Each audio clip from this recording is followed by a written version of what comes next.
12 बजे थे। 3 दोस्त फहद, अली और बिलाल एक सुनसान जंगल के रास्ते से गुजर रहे थे। हवा बहुत ठंडी थी और दरख्तों के पत्ते अजीब सी आवाजें निकाल रहे थे।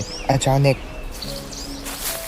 फहद रख गया। उसने आहिस्ता से कहा, यार तुम लोगों ने सुना?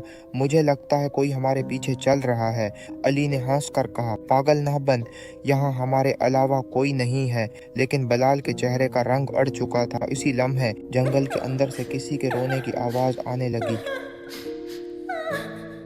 तीनों दोस्त डर गए। फहद ने मोबाइल की टार्च ऑन की और आवाज की तरफ बढ़ने लगा। जैसे ही वह दरख्तों के करीब पहुंचे, अचानक टार्च की रोशनी में एक सफेद कपड़ों में खड़ी औरत नजर आई।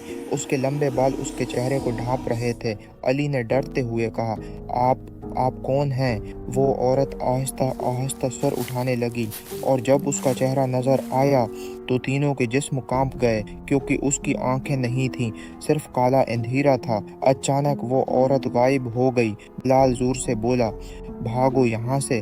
तीनों दोस्त जान बचाकर भागने लगे, लेकिन अचानक फहद ने महसूस किया कि किसी ने उसकी टांग पकड़ ली है। उसने नीचे देखा तो जमीन से एक स्याह हाथ निकलकर उसे पकड़े हुए था। फहद चीख भी न सका।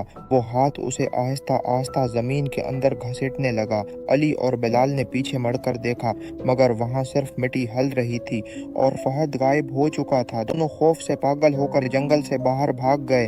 अगली सुबह जंगल के बाहर सिर्फ अली मिला। वो कांप रहा था और बार बार एक ही बात कह रहा था, वो औरत अभी भी जंगल में है और वो अगले शिकार का इंतजार कर रही है। कहते हैं आज भी अगर कोई उस जंगल में रात को जाए तो दरख्तों के बीच से किसी लड़के की आखिरी चीख सुनाई देती है और फिर जमीन के अंदर से हाथ निकलते हैं।